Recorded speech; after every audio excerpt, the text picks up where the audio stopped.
Você sabia que há inúmeras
Você sabia que há inúmeras empresas que recebem ou receberam investimentos de Private Equity e Venture Capital que fazem parte do seu dia a dia?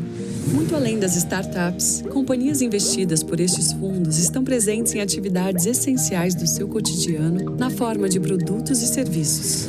Quando você vai à farmácia, ao mercado, à academia, quando pede comida pelo aplicativo, quando viaja ou quando administra seu dinheiro, em todas essas situações, você se depara com empresas que têm ou tiveram investimento de fundos de Private Equity ou Venture Capital. Dos setores de varejo, agricultura, alimentos, saúde, bem-estar e turismo, aos setores de comércio eletrônico, fintechs, telecomunicações e aplicativos, a economia brasileira está repleta de empresas que receberam esse tipo de investimento. Estes fundos representam um importante acesso a recursos para as empresas, possibilitando crescimentos sólidos e sustentáveis, assim como a modernização dos negócios e das gestões. 6 de cada 10 empresas brasileiras que abriram capital nos últimos 10 anos têm como sócio um fundo de Private Equity. Olhe ao redor, há dezenas de empresas e marcas que talvez você não saiba, mas que receberam esse tipo de investimento e que hoje movimentam diferentes setores da economia. São investimentos produtivos que apoiam negócios promissores, soluções disruptivas e a conquista de novos mercados. Além disso, contribuem com o desenvolvimento de áreas estratégicas do país, como infraestrutura, energia, educação e pesquisa, gerando impactos diretos na economia e na qualidade de vida de todos nós. Se você ainda não conhece esse tipo de investimento ou quer saber mais, acesse www.abvcap.com.br.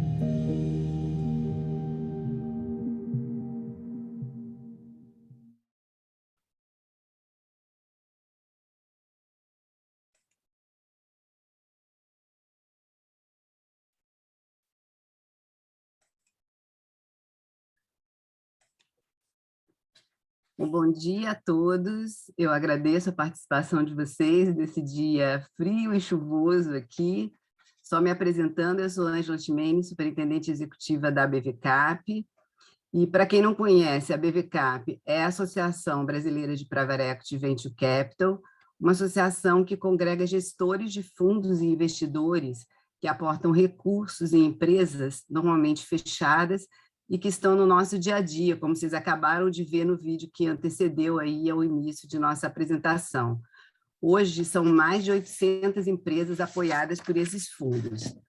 A gente está aqui para falar um pouco mais do nosso programa Contrate um Jovem e Transforme o País, que é uma iniciativa do Comitê 2030 da BVCAP, liderado pela Luciana Ribeiro, da IB Capital, que infelizmente não conseguiu se juntar aqui a nós hoje, e junto com um grupo de private equities de peso, dentre eles Pátria, Vinci, Exxon, Jeff, Darby, Crescera, Península, Aqua, Mauá Capital, além do PRI, do INSPER e do Pacto Global.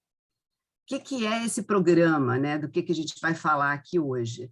É uma iniciativa que pretende sair do discurso, da teoria para a prática, trabalhando o S, do já famoso ISD, ou ASG, em português, né? Ambiental, social e governança, princípios aos quais as empresas se comprometem a seguir para transformar o país e o planeta em que vivemos. Hoje, passando aqui para vocês, hoje quase 15% da população brasileira vive o drama do desemprego, que foi extremamente agravado pela pandemia. É desnecessário a gente ressaltar isso aqui, mas é verdade. E se olharmos o universo dos jovens entre 18 a 24 anos, nos dados disponíveis já do primeiro trimestre de 2021, este número já chega a 31%. Que futuro esses jovens terão no nosso país? Foi essa preocupação com o desemprego jovem que nos levou à criação desse programa. E o que a gente quer com esse programa? Mobilizar a força do private equity, das empresas investidas, para viabilizar a contratação de jovens entre 14 a 24 anos em situação de vulnerabilidade e promover mais do que isso, promover a sua inclusão produtiva na sociedade. Não há outro caminho para o nosso país. Se essa tragédia se perpetuar e aumentar, a gente vai estar fadado a um desastre social irreparável ao longo dos anos. Então, precisamos sair do papel e das ideias para colocar isso tudo em prática. Por isso, a gente convidou os RHs das empresas investidas. Qual que é a nossa meta, né? Treinar 100% dos RHs das instituições e empresas signatárias nos próximos 12 meses para contratar e garantir a inclusão de jovens em nossa sociedade. São efetivamente vocês que farão esse trabalho de selecionar, acompanhar, acolher e inserir esses jovens nas empresas. A gente sabe que não é uma tarefa fácil. Sabemos que não se trata só de treinar competências técnicas. É preciso ensiná-los também as competências socioemocionais para que sejam aceitos no ambiente de trabalho e possam efetivamente ser incluídos e se desenvolver nas empresas. E é fundamental que as lideranças e os CEOs das empresas estejam inteiramente comprometidos. Mas nós buscamos os melhores parceiros para ajudar vocês. Temos 2 grupos de parceiro, os parceiros institucionais, que nos trouxeram as ferramentas e nos ajudaram a construir essa campanha, e também estão disponíveis para ajudar vocês a entender os melhores processos de acordo com as necessidades e o tamanho e porte de cada empresa, né? E também vão nos ajudar a medir os resultados e entender como podemos evoluir com esse programa, né? São eles os Jovens do Brasil, que é um movimento que cria pontes entre jovens e as oportunidades para melhorar de vida, criado pelo Júlio Campos e pela Luísa Helena Trajano. O PRI, os Princípios do Investimento Responsável das Nações Unidas, o Pacto Global e o MIO, 1 milhão de oportunidades, Programa Global da Unicef, que é um coletivo de organizações das Nações Unidas, governo, setor privado e sociedade civil, engajados em criar 1 milhão de oportunidades para os jovens. E temos também os parceiros de capacitação, Fundação IOSP, com o programa Formare, Junior Achievement e PROA, que são instituições de ponta que selecionam e capacitam previamente esses jovens para essa jornada de vida. Quinzenalmente, a BVCap está trazendo esses parceiros e alguns jovens que passaram por seus programas para que vocês conheçam a seriedade do trabalho que fazem e como eles podem nos apoiar. Hoje, nosso convidado é o Gustavo Heidrich, oficial do Fundo das Nações Unidas para a Infância da Unicef Brasil, e ele vai ser aqui entrevistado e bater um papo com a Andréa Minardi, professora do INSPER, e também membro do nosso Comitê 2030. Então, passo a palavra a você, Andréa. Obrigada a todos. E, por favor, encaminhem suas perguntas. A gente está aqui para esclarecer dúvidas e ajudar a todos. Angela, é um prazer estar aqui. Muito obrigada. Essa campanha, é um prazer ser membro também do Comitê 2030, essa campanha tão importante, né? A gente com um contingente de jovens enorme, com muita garra, muita gente com muita garra, que pode ser aproveitado pelas empresas, mas essa dificuldade também, que é uma cultura diferente, as empresas também precisam se mover para inserir esse jovem na cultura delas, e dotar também de ferramental, né? Então, aqui a importância do programa 1 milhão de oportunidades, do qual o Gustavo é o Program Officer da Unicef, responsável. Então, Gustavo, eu vou pedir para você falar um pouquinho sobre o programa. Então, prazer ter o Gustavo Heidrich aqui com a gente.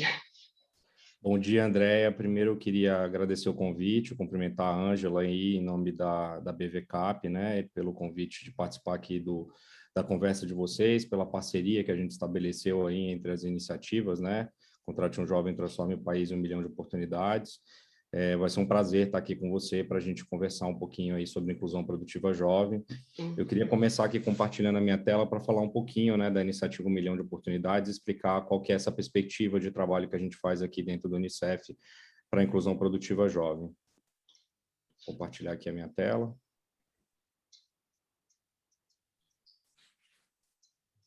Vocês conseguem ver?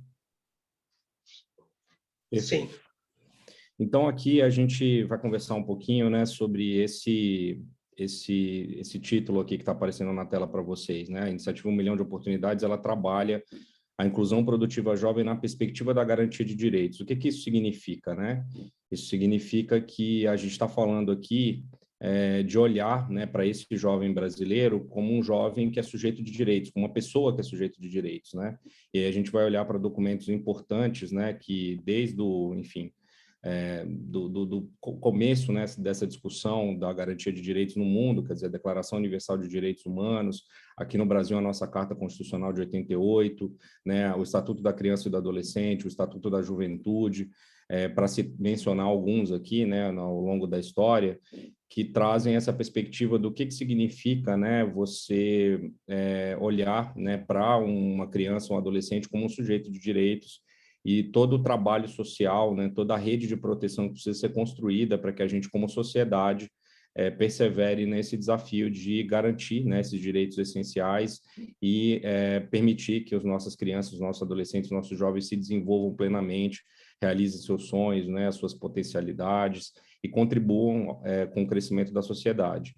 Então, aqui a gente fala muito a partir deste lugar, né? A Unicef é o Fundo das Nações Unidas para a Infância, né, que surgiu no pós-guerra, com esse objetivo no mundo de olhar, né, nesse período pós-Segunda Guerra Mundial, para o acolhimento, né, e a garantia de direitos de crianças e adolescentes no mundo inteiro.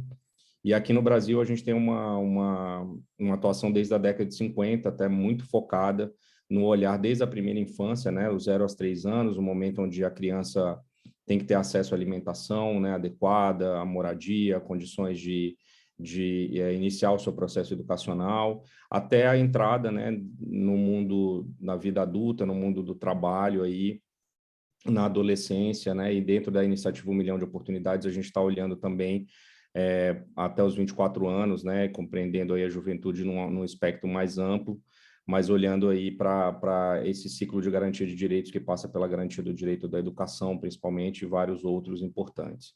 Então, essa aqui, só para estabelecer isso, né, a visão que a iniciativa, que o Unicef traz sobre a inclusão produtiva, muito ligada a olhar, né, para os direitos humanos e olhar para, infelizmente, o ciclo sistemático de violação desses direitos que acontece hoje e, historicamente, na juventude brasileira.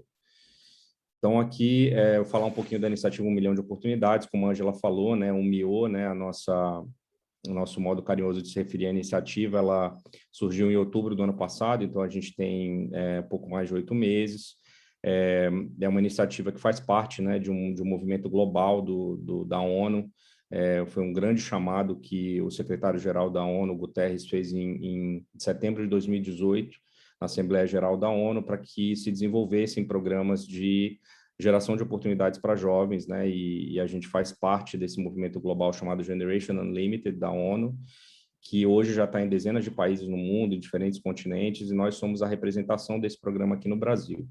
E o 1 Milhão de Oportunidades, ele surge, né, com essa meta de curto prazo, né, mais imediata, de gerar 1 milhão de oportunidades até o fim do ano que vem, até o final de 2022, e olhar aí, né, principalmente para os adolescentes e jovens em situação de vulnerabilidade.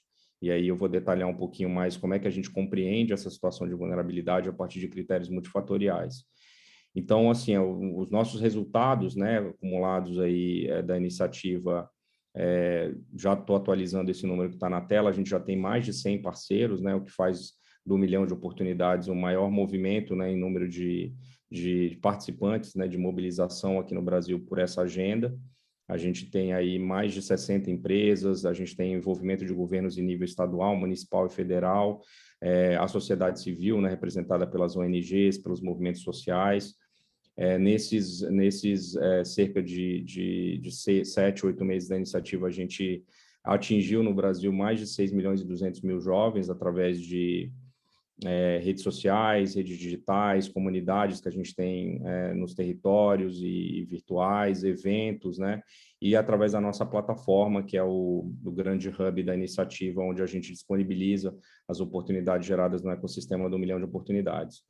A gente já gerou aí, né, nesses meses, pouco mais de 50 mil oportunidades, né, dentro da iniciativa, olhando aí não só para a questão do acesso ao mundo do trabalho, mas também para outros pilares que eu vou detalhar aqui mais à frente. E qual que é a grande proposta de valor aqui que a gente convoca o setor privado, né, e a estar com a gente, né? A gente está olhando aqui, no caso do setor privado, né, obviamente, principalmente para a questão do acesso ao trabalho, né? E então as empresas que aderem à iniciativa, elas estabelecem com a gente um compromisso pela geração de oportunidades, e a gente tem como contrapartida uma série de sensibilizações, formações, né, que a gente desenvolve junto às áreas de recrutamento e seleção, junto às áreas as lideranças das empresas, porque é muito importante que essa agenda não fique só no RH, né? E então a gente faz essa sensibilização, essa mobilização, a gente ajuda, né, a fazer o matching das oportunidades com os jovens, a que os jovens também possam ter acesso à capacitação profissional, a também olhar para o acesso à conectividade, né, para o acesso à educação formal. Então, as empresas, elas entram nesse ecossistema para unir esforços com a gente, né, nesse compromisso, por uma série não só de geração da vaga, mas uma série de compromissos em relação a como esse jovem entra dentro da empresa e se desenvolve nela, né? Aqui são alguns números, né, que a gente traz, olhando justamente por essa perspectiva da garantia de direitos. A gente está falando, então, né, de olhar aí, desde como eu mencionei, a primeira infância aqui no Brasil, a gente tem, se a gente olhar do 0 aos 17 anos, então pegando aí desde desse período inicial da vida de 0 a 3 anos, a gente tem 27 milhões de crianças e adolescentes que sofrem algum tipo de privação de direito essencial, então a gente está falando de crianças, adolescentes e jovens que não têm acesso adequado à alimentação, à moradia, saneamento, né? Quando a gente olha para o acesso à educação formal no Brasil, a gente ainda tem um desafio grande para a universalização, né, da educação básica. São mais de 1,5 milhão de adolescentes, jovens e crianças fora da escola, né, dentro das etapas aí do ensino fundamental e até o ensino médio. A gente tem uma perda, para vocês terem uma ideia, né, só no primeiro ano do ensino médio, que é o ano que a gente mais perde jovens na educação formal, a gente perde em torno de 450 mil, né, adolescentes só no primeiro ano do ensino médio, todos os anos. A gente tem aí 6 milhões em atraso escolar, então são adolescentes e crianças e jovens que têm 2 ou mais anos de atraso escolar, então estão em extremo risco de sair, né, da escola, né, além desses que já estão fora. Então, o nosso desafio na educação é enorme. Durante a pandemia, mais de 5 milhões perderam o vínculo com a escola, ou seja, estavam matriculados e não conseguiram acompanhar nenhuma atividade escolar desde março do ano passado. Então, a gente está aí, a estimativa do Unicef é que isso leve a gente 20 anos atrás em termos de acesso à educação no Brasil.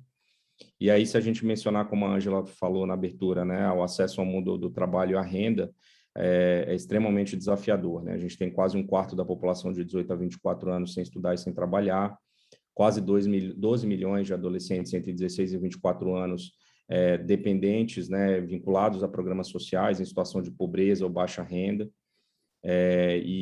Ao mesmo tempo, né, a gente tem a maior geração de jovens da nossa história, né? A gente tem 23% da nossa população hoje, mais de 48 milhões de pessoas estão entre 10 e 24 anos. É a última grande geração de jovens da nossa história, né? A perspectiva é que nos próximos 40 anos isso se reduza à metade. Então, o momento é esse, né? Esse é o grande chamado que a gente tem feito para que a gente possa gerar oportunidades nesse momento, porque 1, 2 anos na vida de um jovem atual, né, nessas condições atuais, é a diferença entre ele conseguir ter uma oportunidade para se desenvolver e ter seus direitos garantidos, ou não conseguir, né, seguir o seu projeto de vida. Infelizmente, aqui no Brasil, a gente tem a principal causa, né, de morte de adolescentes é um homicídio, né, e a gente está aí no topo do ranking mundial em termos de morte de meninos no mundo. 4 a 10 meninos que morrem no Brasil são vítimas de homicídio. Então, a nossa geração, a nossa potência, nosso maior capital, né, que é a nossa geração de jovens, está sendo empurrada por um processo sistemático de violência, violação de direitos e de morte. Então, por isso que é importante a gente olhar para o que a gente pode fazer agora, né, para o futuro deles e para o futuro do país. Então, a gente olha, né, para dentro de 1 milhão de oportunidades, compreendendo que só o acesso ao trabalho, né, não atende, né, à construção de um projeto de vida. A gente olha para a correção dessa questão do acesso ao direito à educação. Então, a gente está falando aqui de olhar para dessa população jovem que está fora da escola em atraso escolar. Isso é um trabalho histórico que o Unicef faz aqui no Brasil. e a gente tem trabalhado com municípios, estados, e num esforço muito grande de garantir, né, que a gente consiga rematricular esses adolescentes que estão fora da escola e consiga fazer com que esses que estão em atraso progridam. Né, a questão da inclusão digital, que se tornou um imperativo de garantia de direitos também, né, porque hoje, sem o acesso à internet ou a um aparelho, enfim, ou a conectividade, ou a ambos, o jovem está excluído, né, do processo de ensino híbrido, está excluído das oportunidades de trabalho remoto, né, então, para a gente é muito importante o acesso aí à formação profissional, ao empreendedorismo, né, as possibilidades de formação em competências e habilidades de transferência da escola para o mundo do trabalho, desenvolvimento do perfil empreendedor, e o acesso ao trabalho decente, né? A gente tem também como parceiro importante na iniciativa Organização Internacional do Trabalho, que traz o conceito do trabalho decente como sendo um trabalho onde o jovem, obviamente, além de toda a proteção garantida pela nossa legislação trabalhista, ele tem a liberdade, tem as condições de desenvolvimento, e a gente trabalha aí nas categorias de aprendiz, estágio, de emprego, olhando para esses adolescentes e jovens de 14 a 24 anos. Quais são os perfis que a gente traz dentro da iniciativa, né? Então, se a gente olha para esse ciclo sistemático de violência e violação de direitos, a gente vai ter 2 a 3 vezes maior, né? Todas as estatísticas de exclusão, de violência e de violação, elas são maiores para o que a gente trata aqui dentro do Unicef como perfis de jovens em situação de vulnerabilidade. E aí a gente olha para essa vulnerabilidade a partir de vários fatores, né? Não é só o fator de renda, né? É um fator também vinculado à questão étnico-racial, que é fundamental no Brasil, né? A gente tem metade da nossa população parda ou negra, e a gente não tem essa representatividade no mercado de trabalho, né? Nos espaços de poder da sociedade brasileira. A gente tem aí as populações originárias, então um olhar aí principalmente para os territórios da Amazônia brasileira, né, a Amazônia Legal brasileira, olhando aí para os indígenas, os quilombolas, os ribeirinhos, né, são populações que precisam de oportunidades nos territórios onde elas vivem, isso é um desafio grande, né. A gente tem aí também os migrantes, que é uma realidade que ficou mais recente, né, na paisagem social brasileira a partir da crise migratória venezuelana, né. E hoje a gente tem milhares de jovens migrantes aqui no Brasil que precisam de oportunidade, os adolescentes e jovens com deficiência, né, LGBTQIA+, a inserção de mulheres, né, no mercado de ciência, tecnologia e engenharia, principalmente, ainda existe uma grande subrepresentação. A gente tem a agenda muito importante, muito desafiadora do sistema socioeducativo, são os adolescentes e jovens em cumprimento de medida socioeducativa em regime aberto ou egresso do sistema socioeducativo, né, que precisam de oportunidades imediatas e precisam passar por um processo de acolhimento para poderem se desenvolver. Adolescentes e jovens mães, né, vítimas de trabalho infantil, que é uma agenda que a Unicef enfrenta aqui no Brasil há muitos anos, e as marcas do trabalho infantil muitas vezes inviabilizam, né, que o adolescente e o jovem consiga entrar no mercado de trabalho. Então, a gente está olhando aí para aqueles que mais precisam de oportunidade. Então, esses são os perfis que a gente quer priorizar e prioriza dentro da iniciativa. Eu vou passar aqui para a gente andar um pouquinho mais rápido, para a gente conseguir falar aqui um pouquinho do que a gente chama das etapas, tá, da inclusão produtiva na perspectiva da garantia de direitos. Então, se a gente está olhando esse adolescente, esse jovem em situação de vulnerabilidade, que é a grande maioria da população jovem brasileira, que desde a primeira infância vem sofrendo algum tipo de violência ou violação de direitos de forma sistemática, né, através da estrutura de desigualdade, infelizmente, que a sociedade brasileira foi construída sobre vários aspectos, a gente não pode esperar que esse jovem ele venha pronto para o mundo do trabalho, né? Ele tem uma série de lacunas no seu projeto de vida, no seu desenvolvimento, e de direitos que foram negados a ele, que faz com que ele precise, né, que haja um olhar do mundo do trabalho para ele. Não é um olhar como uma cota social, como um favor, né? É um olhar que olhe ele através da sua potência, da sua capacidade, de alguém que, se não teve oportunidade, pode ter e pode se desenvolver e pode trazer e agregar muito para o ambiente de trabalho e para a produtividade da empresa. Então, a gente está falando aí, né, a abertura da vaga, primeiro passo, a gente vai olhar desde o processo seletivo, como que a gente faz um processo que tenha como espinha dorsal essa compreensão desse adolescente, desse jovem como um sujeito de direitos. Então, aqui no processo seletivo, a gente fala muito e trabalha muito com os RHs das empresas a questão da retirada dos vieses, né? Se a gente for pedir sempre o mesmo pacote, a gente vai contratar sempre o mesmo perfil, né? Então, a gente está falando aqui de pedir inglês, né? Se você avaliar hoje desses perfis que eu mostrei de vulnerabilidade, o inglês não é uma realidade para mais de 95% desses jovens, né?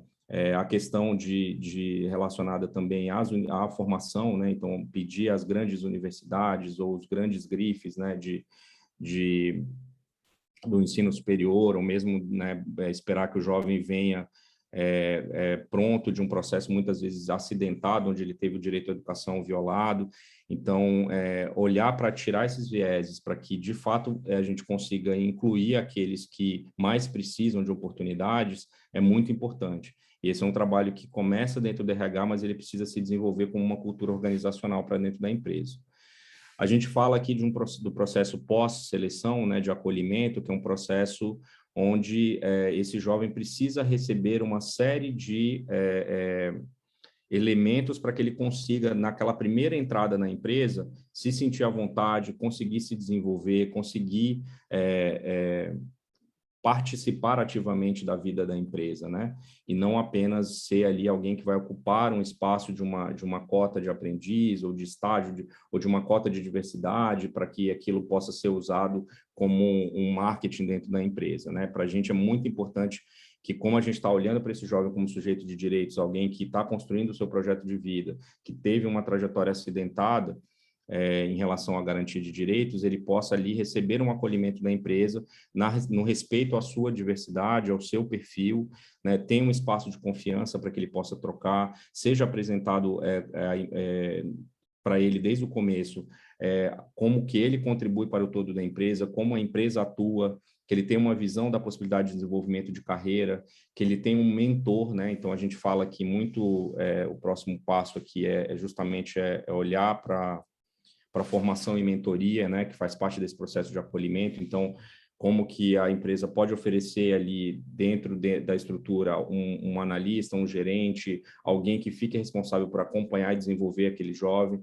Às vezes são coisas simples que fazem a diferença, por exemplo, ensinar o léxico, né, a linguagem que a empresa usa para esse jovem, para que ele possa participar de reuniões, para que ele possa estar em momentos de decisão, para que ele possa entender como a empresa atua, qual a perspectiva e visão de mundo da empresa. E ter um espaço onde ele possa ter confiança com o mentor para compartilhar as dúvidas, compartilhar as fragilidades, compartilhar os desconfortos que ele tem. E a gente fala também muito da oportunidade de formação durante o trabalho, né? Se a gente está recebendo um jovem que teve um processo de exclusão de oportunidade, onde ele não teve possibilidade de se desenvolver e fazer cursos e estudar línguas e fazer formações, oferecer isso para ele dentro do trabalho é essencial. Então, ter um programa estruturado onde, dentro da oportunidade, ele possa ter um processo de formação é fundamental. O desenvolvimento de carreira, então, assim, isso é a gente faz muito escuta de adolescentes e jovens, isso é uma questão, são duas questões que são apontadas, assim, de uma maneira muito incisiva. A primeira é não ter retorno sobre o processo seletivo, né? Isso tem um efeito devastador sobre o jovem. Então, esse jovem que já vem com um processo onde ele não se sente parte, ele não se sente capaz, muitas vezes, de participar de uma determinada empresa, de chegar num determinado ponto na vida profissional dele, ele se inscrever múltiplas vezes em vagas e não ter sequer uma consideração de um retorno da empresa, isso tem muitas vezes um efeito terrível, né, na trajetória desse jovem. A gente ouve muito isso, mandei 90 currículos, mandei 100 currículos, a empresa sequer respondeu. E a questão do desenvolvimento de carreira, que é também uma reclamação constante, né? Principalmente ali no processo de aprendiz, por exemplo, onde o jovem muitas vezes entra para preencher a lei do aprendiz, uma cota, e aí ele fica ali dentro fazendo uma atividade lateral, sem ter relação com o processo, né, inteiro da empresa, sem saber para onde ele pode se desenvolver, sem ter um plano de carreira efetivo. Então, isso é fundamental, quer dizer, desenvolver uma perspectiva que, desde o acesso desse jovem, ele consiga visualizar onde ele pode chegar dentro da empresa. E aqui talvez seja o mais importante, né, da gente falar, e a gente fala deste lugar, né, do Sistema ONU, do UNICEF, que é o apoio, né, para os jovens e adolescentes que são vítimas de violência e violação de direitos. Então, é muito importante essa sensibilidade do gestor, né, do RH, mas também principalmente do gestor direto, de que exista um olhar para que esse processo não fique visibilizado. Se a gente está aqui, né, como mostram as estatísticas, vendo que a maior parte da juventude brasileira sofreu ou sofre, né, e sofreu em algum momento ou sofre algum tipo de violência ou violação de direitos, isso obviamente está presente no momento que ele acessa uma oportunidade de trabalho. E aí, muitas vezes, esses processos, essas situações, elas ficam invisibilizadas e são, inclusive, confundidas com falta de interesse, né? E aí, muitas vezes, o adolescente, o jovem, abandona o trabalho porque está sofrendo uma violência, uma violação fora da empresa, aquilo não fica visibilizado no processo, ele tem medo de que aquilo estigmatize ele, e aquilo vai levando, né, a que ele vá não conseguindo desempenhar e acabe saindo da oportunidade. Então, a gente fala muito sobre isso, né? Quais são os tipos, né, de violência, quais são os tipos de violação que um adolescente, um jovem pode sofrer, né, e como que a gente identifica isso no ambiente de trabalho e consegue endereçar essas questões. Então, a gente tem múltiplos exemplos, né, de situações como, por exemplo, muito comuns, como uma adolescente, uma jovem mãe, né, que muitas vezes tem muito receio de manifestar para a empresa que ela está grávida. Muitas vezes ela é vítima de uma violência sexual e aí ela tem vergonha de expor aquilo e de ser estigmatizada, de ser demitida. Violência física, que talvez seja mais comum, então os adolescentes e jovens que aparecem com marcas, né? E aí aquilo não é verbalizado por eles e ele vai sofrendo aquilo de uma maneira sistemática até o ponto em que ele abandona o trabalho por uma situação que ele está sofrendo, né, fora do ambiente, e aquilo não passa por um apoio, por um olhar, né, de quem está ali com ele dentro do ambiente profissional.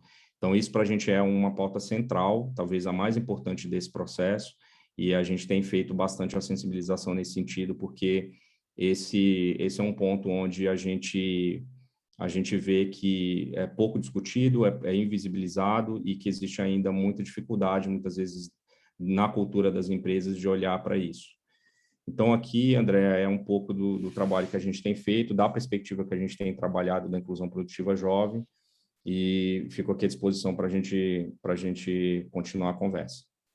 Nossa, Gustavo, fantástico, e eu acho que isso ressalta muito a importância, porque as empresas todas começam a cada vez mais serem cobradas por diversidade. E a diversidade não é cumprir cota, feito você falou, é uma mudança de cultura. E eu acho que esse programa é super importante para começar essa diversidade, você começar a criar a liderança até do futuro, porque você vai ser cobrado cada vez mais por diversidade na força de trabalho, mas também na liderança. E se não começar hoje, eu acho que depois começa a ficar difícil, porque você tem todo um processo, não é uma coisa que acontece de uma hora para outra, né? Você tem um trabalho bem grande nessa história toda.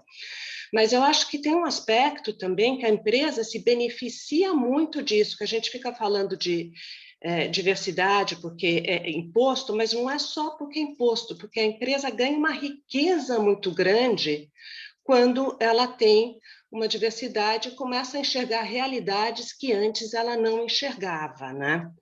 Então, eu acho que se você pudesse falar um pouco sobre isso, contar um pouco sobre esse ganho que as empresas têm também com essa diversidade. Perfeito, Andréia. Os ganhos são enormes, né? Se a gente olhar para simples fato de você ter dentro de um ambiente de trabalho, de um escritório, de uma empresa, né, de uma cultura organizacional, pessoas que têm pontos de vista diferentes, né, pessoas que vêm de origens diferentes, que têm visões de mundo diferentes, a riqueza da troca disso, a mera troca disso, né, profissional entre colegas de trabalho, já é riquíssima, né? E aí, se a gente olhar, e várias pesquisas e vários estudos mostram isso, né?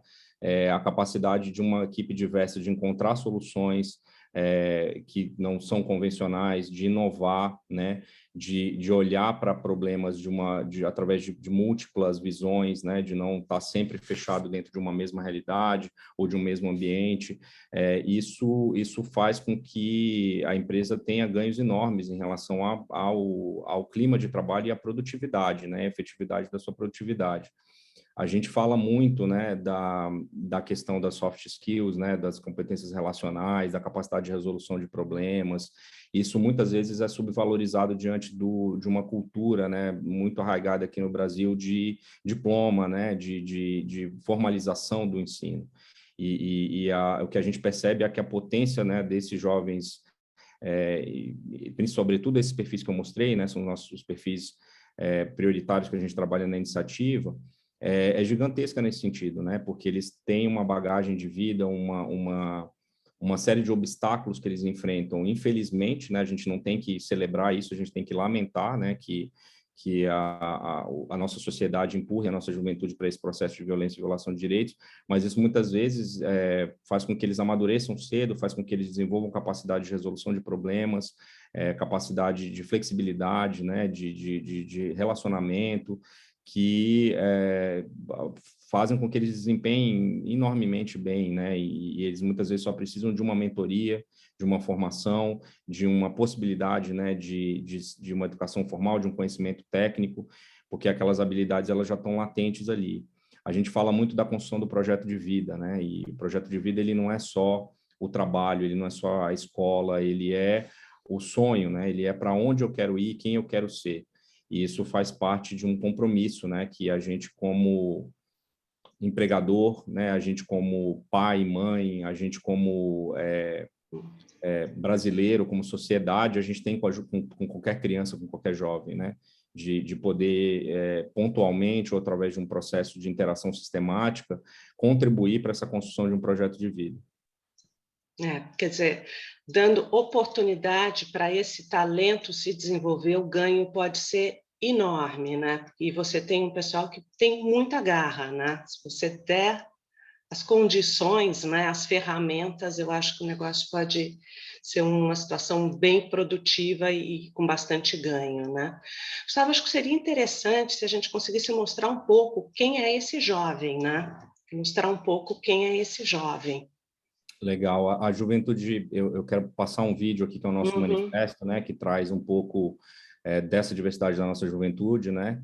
Mas a gente tem uma riqueza no Brasil inacreditável, né? Inacreditável em termos de potencialidade, em termos de diversidade regional, né? Em termos de agendas culturais, né? Então, realmente, né, sem exagero, o nosso maior capital. Nosso maior capital são as pessoas e a nossa juventude. São quase 50 milhões de jovens hoje no Brasil, querendo uma oportunidade, né? Precisando de uma oportunidade, precisando ter seus direitos garantidos e de uma oportunidade. Então, a gente fala muito aqui, o nosso slogan da nossa comunidade de jovens embaixadores é o abrir a porta, né? Que é o primeiro, esse ato de abrir a porta, ele é muito simbólico para a gente. Então, eu vou passar aqui o vídeo que fala um pouco disso e mostra um pouco desses nossos embaixadores que representam essa diversidade da juventude brasileira. Abrimos portas todos os dias para entrar e sair de casa, pegar um ônibus ou um metrô, comprar pão, um remédio para dor de cabeça ou iluminando a sala escura de cinema. Portas não servem apenas para nos separar. Elas são um convite para nos levar para um novo mundo. Mas, às vezes, é preciso que segurem a porta para que a gente consiga entrar. No Brasil, são cerca de 6,6 milhões de jovens em busca de uma chance para mudar de vida. E uma crise econômica agravada por uma pandemia deixou a juventude em maior situação de vulnerabilidade, elevando os níveis de pobreza de indígenas, negros, LGBTQIA+, e pessoas com deficiência no Brasil e no mundo. Mas dá para mudar isso. As Nações Unidas, o setor privado, a sociedade civil, se uniram para uma iniciativa de empregabilidade e acesso ao mundo do trabalho. O MIO é uma iniciativa que vai promover o acesso ao mercado de trabalho para 1 milhão de adolescentes e jovens brasileiros em situação de vulnerabilidade nos próximos 2 anos. Através de uma plataforma digital, vamos conectar quem mais precisa de ajuda às lideranças do mercado, dando suporte através de conteúdos sobre vagas de emprego, cursos e acesso à educação para que jovens de todo o Brasil estejam seguros de dar seu primeiro passo no mercado de trabalho. Uma porta aberta pode mudar tudo. Vem junto com a UMIL abrir 1 milhão de oportunidades, transformar vidas e mudar tudo do Brasil.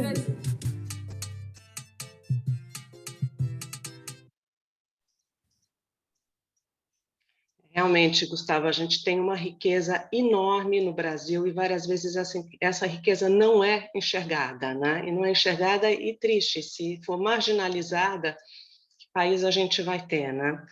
E transformar isso de marginalizado para riqueza, para inserção, né? O que pode ser feito, eu acho que é maravilhoso.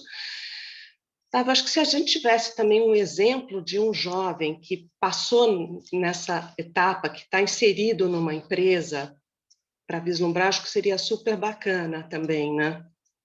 Legal, André, a gente tem, né, tido vários exemplos, né, apesar do pouco tempo da iniciativa, já temos alguns milhares de exemplos aí de jovens que estão conseguindo, através, né, dessa coalizão que a gente montou e do trabalho também conjunto, né, de todas as organizações que estão trabalhando nessa agenda, incluindo a própria BVCAP, de jovens que têm conseguido acessar oportunidades e estão iniciando esse processo.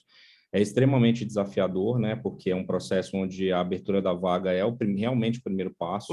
O trabalho ele está todo posterior a isso, né? Então, o que a gente quer e persegue é que os jovens que entrem hoje, né? Daqui a 5 anos, 10 anos, eles estejam dentro das empresas, eles sejam lideranças, ou que aquela empresa tenha sido uma passagem importante do seu projeto de vida, para que ele também possa seguir outros caminhos, né? Então, a gente vê que realmente, às vezes, a gente acha que é preciso fazer muito, né? Que é um processo assim, nossa, eu preciso fazer um investimento muito grande, eu preciso mudar, enfim. Precisa mudar, precisa investir, mas às vezes não é tanto e não é no tamanho que muitas vezes se acha e que inviabiliza ali no pensamento até, né? Não tenho condições de fazer. Tem condições de fazer, sim, né? E a gente percebe que muitas vezes a maior parte disso está numa mudança de atitude, das pessoas que estão dentro da empresa, no olhar que uma recrutamento de seleção tem, um abraço à causa e como que isso é, né, levado como uma cultura organizacional. Eu queria mostrar aqui o vídeo, acho que do Vitor Cruz, né, que é um dos nossos embaixadores jovens. Hoje a gente já tem uma rede de 4.500 embaixadores jovens aqui no Brasil da iniciativa 1 Milhão de Oportunidades. Eles nos ajudam diretamente a mobilizar aí mais de 80 mil jovens em diferentes territórios do Brasil. A gente faz e co-constrói, né, todos os processos, as trilhas formativas, o trabalho que a gente faz, né, de construção da plataforma digital, dos canais de mobilização, sempre com eles. E o Vitor é um caso assim, muito clássico, né, dessa possibilidade da oportunidade, da simplicidade que pode ser esse processo. O Vitor, ele fazia faxina numa empresa, né, de tecnologia e limpava os banheiros, né, organizava ali o escritório. Geralmente, né, a gente sabe, né, esse trabalho é invisibilizado no Brasil, né, as pessoas são invisíveis ali no ambiente de trabalho, e ele passou a se interessar, né, ele conta isso, ele via ali os códigos, né, e a estrutura, né, de trabalho em projetos, né, os sprints ali, né, que eram a estrutura de projeto ágil que a empresa trabalhava, e começou a se interessar em como aquilo funcionava e como que era programar, enfim. E aí, simplesmente pela atitude de um grupo de programadores da empresa que acolheu, né, esse interesse dele, começou a mostrar para ele como funcionava, ele conseguiu se tornar um programador. Através né, desse apoio, ele foi depois, claro, se formando, foi se desenvolvendo, e na mesma empresa ele se tornou um analista de programação e hoje está cursando a universidade. E eu queria mostrar esse vídeo dele aí, eu acho que até para a gente ilustrar todo esse processo.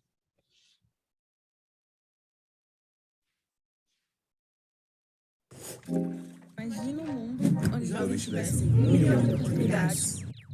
Olá pessoal, tudo bem? Sou o Victor Cruz, tenho 22 anos, moro no Grajaú, região sul de São Paulo.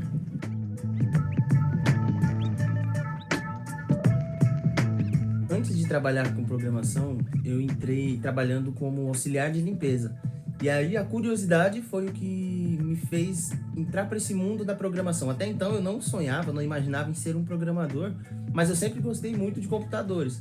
Então acho que isso também motivou um pouco, né, nesse desafio aí. E aí foi perguntando pro pessoal como é que funcionava, querendo entender, querendo buscar informação, querendo aprender. Foi que o pessoal foi me dando dicas, e aí eu fui estudando, ganhei um livro, comecei a estudar e tirar dúvidas. E aí, com a curiosidade de querer saber o que eles faziam, como que era que funcionava aquelas telinhas pretas, aquelas linguagens de programação. E aí comecei a estudar. Entrei para a faculdade e aí pouco mais de 6 meses assim, eu comecei a fazer o estágio e hoje, depois de 2 anos, trabalho como desenvolvedor júnior. No futuro, eu espero me tornar um engenheiro de software e através do meu trabalho e estudo, poder viajar ao mundo, conhecer lugares novos, não só no Brasil, mas no exterior também, conhecer pessoas novas. Não importa de onde você veio, você pode chegar onde você quiser.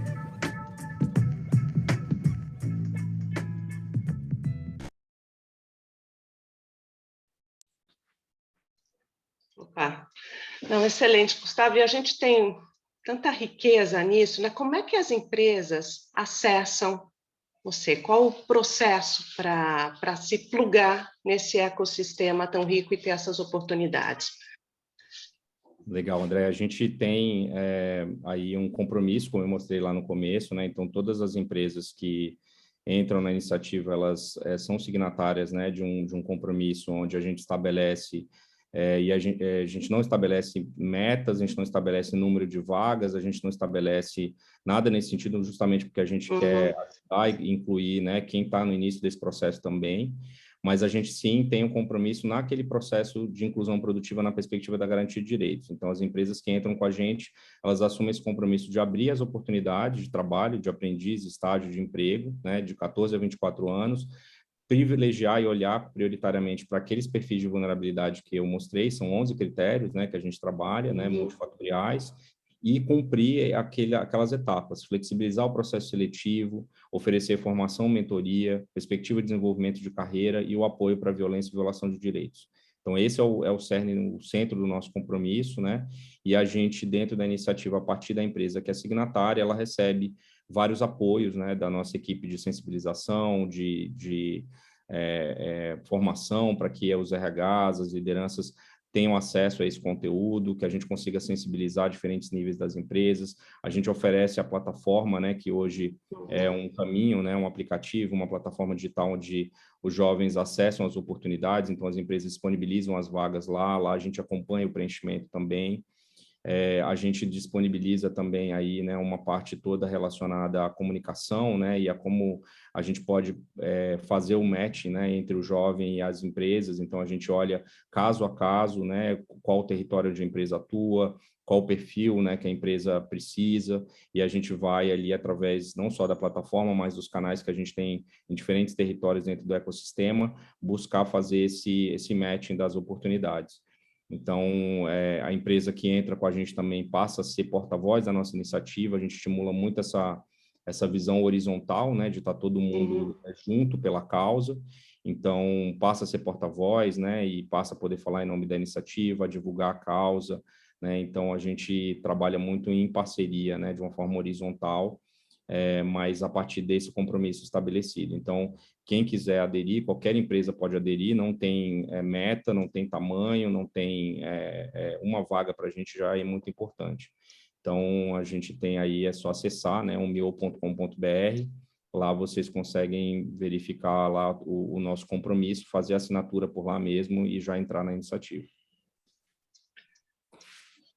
Eu tenho uma pergunta aqui, se é sobre o estágio de maturidade das empresas na construção desse processo de inclusão, porque acho que nem todas as empresas estão prontas, né? Sim. Como é que você enxerga esse estágio de maturidade das empresas? Eu diria, Ângela, desculpa, Andréia, que nenhuma empresa está pronta, né? A gente não tem, assim, nenhuma empresa está pronta, porque é um processo que ele é muito dinâmico, né? E ele exige esse aspecto dinâmico, né? De a empresa estar sempre em movimento, em desenvolvimento. Então, a empresa que acha que está pronta, já que tem tudo feito, já não está pronta, né? Porque ela justamente não está levando isso em consideração. Então, a gente tem, dentro da iniciativa e no panorama geral do setor produtivo brasileiro, empresas que têm experiências e processos, né, importantes estabelecidos, que têm feito movimentos importantes, né, de desenvolvimento dessa cultura organizacional que leva à inclusão produtiva real, né, que é uma inclusão produtiva que sai do marketing para a realidade, né? E isso envolve um compromisso muito profundo, né, das lideranças, mas também, né, de todas as camadas, né, de gestão dentro da empresa, construção, né, de protocolos, né, de que sobrevivam também as pessoas. Então, o desenho de uma estrutura que, para além de um líder de RH ou um CEO, possa se tornar algo que vai sendo incorporado à cultura da empresa com o tempo é super importante. Então, a gente também tem estimulado a construção desses documentos, né, dessas normativas dentro das empresas. A gente tem empresas na iniciativa que têm uma escala muito grande, que fazem esse processo. Tem empresas que chegaram para a gente e falaram, olha, eu quero abrir uma vaga. Como é que eu faço? O que eu tenho que fazer? E, assim, o que faz a diferença eu quero aprender, a abertura, sabe? E a abertura para se transformar nesse processo. Porque o contato, né, com esses jovens, o contato com realidades múltiplas, o contato com o que é exigido do aspecto humano para fazer esse processo de inclusão produtiva, transforma, eu diria até principalmente quem está fazendo isso dentro das empresas, né? Obviamente que transforma o jovem, transforma a trajetória dele, mas transforma muito mais o gestor do que o jovem. A gente percebe isso de uma maneira muito importante. Então, essa abertura, essa generosidade é o que eu vejo que é o mais importante nesse processo, né? Porque o restante a gente consegue ir aprendendo e desenvolvendo e nunca vai estar pronto. Não tem fórmula, tem orientações, né? Mas cada empresa pode adaptar à sua realidade. Isso que é a beleza, né? Um processo de aprendizado tem que estar pronto para isso e um processo de transformação, né? Isso que eu acho que é muito interessante. E falando sobre esse processo de aprendizado, né? O que você enxerga de trabalho? Mais uma pergunta. O que você enxerga de trabalho dessas empresas, dos desafios dessa inclusão produtiva? Por onde começar? Então, eu acho que eu repetiria a fala de que a gente muitas vezes acha que é preciso muito para começar, né? E como é um processo que a gente aprende fazendo, o dar o pontapé é muito importante, mesmo que você avalie, eu não tenho condições, eu não tô preparado, você não vai ter momento que vai estar super preparado. É claro que trazer isso para dentro da empresa, conversar com os colaboradores, construir, né, um processo de engajamento, né, inicial é importante, mas o se dispor a aprender fazendo também né, e assumir esse compromisso de abrir a oportunidade e de levar isso até o fim, né, de fazer com que todas aquelas etapas aconteçam. Elas não vão ser perfeitas. O jovem, muitas vezes, tendo espaço, ele vai contribuir enormemente para a construção desse processo. Então, a gente tem, por exemplo, uma jovem embaixadora que participou, inclusive, do lançamento do Contrate um Jovem Transforme o País, né, que é a Isabela Cristina, e ela foi a primeira jovem aprendiz, né, da Oracle aqui no Brasil, e assim, a empresa aprendeu com a experiência dela, e hoje ela ensina, né, a como fazer esse processo para outros jovens. Então, ter essa perspectiva de que, obviamente, ter um engajamento, estar preparado, sensibilizado, mas que o processo é que vai trazer o aprendizado. E aí não é esperar estar pronto ou estar super estruturado para fazer, né? Até porque a urgência é muito grande, né? Uma oportunidade que você abre é uma transformação de uma vida que, de outra forma, 1 ou 2 anos na vida de um jovem que está com 14 anos, com 15, 16, 17, 18 anos, é muito tempo, né? Na nossa vida de adulto, pode não ser tanto, mas para um jovem é a diferença, muitas vezes, entre ele construir o projeto dele, de vida dele ali ou não, né? E enfim, eu queria, André, a gente tem uma reportagem, né, para passar. Temos. Que eu queria passar, e essa reportagem foi também uma celebração aí dos primeiros resultados do 1 milhão, e foi uma matéria no jornal Hoje, né, e a gente queria mostrar aí, porque ela é super recente, e ela concretiza um pouco como é que funciona a iniciativa aí para as empresas.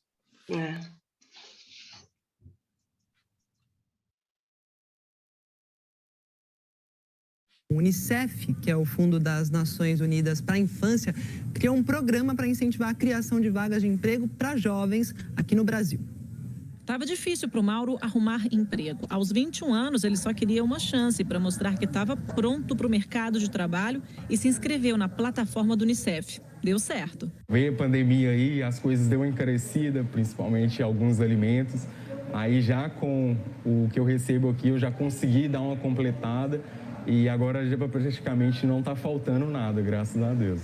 O projeto UMIO, do Fundo das Nações Unidas para a Infância, quer gerar até o fim do ano que vem 1 milhão de oportunidades para jovens em situação de vulnerabilidade social. Mais do que nunca é fundamental colocar essa população no centro das políticas públicas para poder ir para frente como sociedade. A ideia do programa é conectar os jovens que querem e precisam trabalhar às empresas, organizações e até órgãos do governo que têm vagas disponíveis. E o projeto vai muito além de simplesmente oferecer um emprego. Também abre caminho para o desenvolvimento pessoal e profissional desses jovens, investindo nas competências de cada um. Em 7 meses já foram geradas mais de 50 mil oportunidades em todo o país. São jovens que têm uma vivência muito desafiadora na própria vida, que os levou a desenvolver uma série de competências de flexibilidade, de capacidade de adaptação, de criatividade, uma capacidade de encontrar soluções para situações que são complicadas. Essas são todas competências que as empresas estão valorizando muito. O site também oferece 138 cursos de formação. O João se inscreveu e está feliz da vida. Agora se divide entre os estudos e o primeiro emprego como jovem aprendiz. A gente está vendo atualmente sobre comunicação empresarial. A gente viu recentemente sobre saúde e segurança no trabalho, assuntos que vão além da área de emprego, vão para o seu pessoal, te agregam como pessoa. Agora, a Unicef quer aumentar o número de parceiros. Todas as empresas que têm vagas para jovens podem se cadastrar. A Isabelle tem só 18 anos, mas a experiência dela à frente de outros projetos sociais chamou a atenção do Unicef e ela virou embaixadora do programa. Agora, usa os conhecimentos que tem para ajudar outros jovens. É muito importante que as empresas olhem para isso como um valor que eles têm de agregar e não como, vamos ter um jovem aprendiz aqui ou um estagiário para fazer um trabalho que ninguém quer fazer, por exemplo. Muito pelo contrário, utilizar essa bagagem que ele já possui ao longo da trajetória dele para contribuir efetivamente com os projetos da empresa, trazendo inovação também. E utilizar a energia dessa moçada, né? Então, se você é jovem, ficou interessado, na página do JH na internet tem outras informações sobre esse programa do Unicef. Gustavo, excelente. A gente está chegando ao fim do tempo aqui, então eu acho assim, as empresas têm que começar a pôr a roda para girar, né? E está aberto para aprender e para inovar. Mas eu queria que você desse uma mensagem final aqui. Legal. Para encerrar o evento. Queria te cumprimentar, André, agradecer pela conversa, cumprimentar aí a Ângela e toda a equipe da BVCap, a Luciana também, dizer que é muito importante esse movimento, né, dos fundos, né, de apoiar uma iniciativa como Contrate um Jovem Transforma o País, com 1 milhão de oportunidades, porque a influência, né, do private equity, do venture capital dentro, né, das empresas é muito grande, e a gente poder levar essa agenda, né, para mais de 800 empresas aí da rede da BVCap, de trazer isso como um fator importante de investimento, né? Então, a empresa que está olhando para isso é uma empresa que potencialmente ela tem, né, mais possibilidade de ter efetividade, de se desenvolver, de ter um ambiente de inovação e com isso receber mais investimento, né?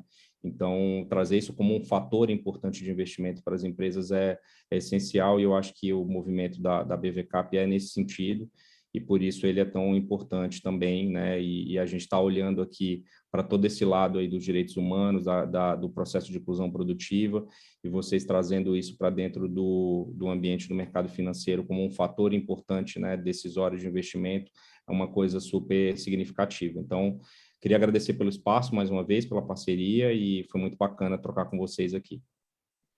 Gustavo, muito obrigada. Gustavo, muito obrigada. Andréia, também obrigada por facilitar aí essa conversa. A gente, sim, quer ser essas portas aí, a gente quer segurar essas portas aí de trabalho.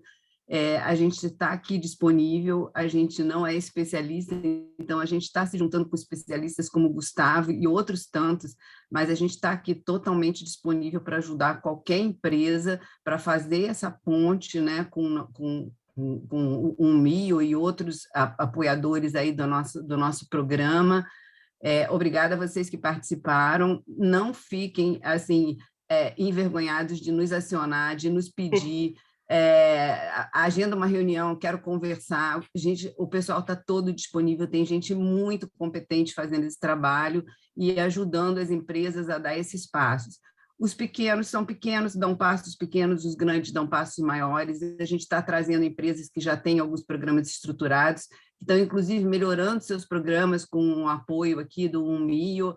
Então, assim, é tudo um processo de construção, né, mas super importante para o nosso país. Então, acho que o Private Equity tem esse papel, né, não só de trazer governança para as empresas, de trazer responsabilidade, mas de trazer também esse olhar social aí, que o nosso país precisa tanto. Então, assim, podem nos acionar à vontade, vocês vão receber as apresentações, vão receber nossos contatos, estamos sempre à disposição aqui. E muito obrigada. E só lembrando, a cada 15 dias a gente está trazendo uma experiência, um jovem, um parceiro para conversar, né? São conversas rápidas, de 1 hora, então, assim, a gente está sempre mandando para vocês.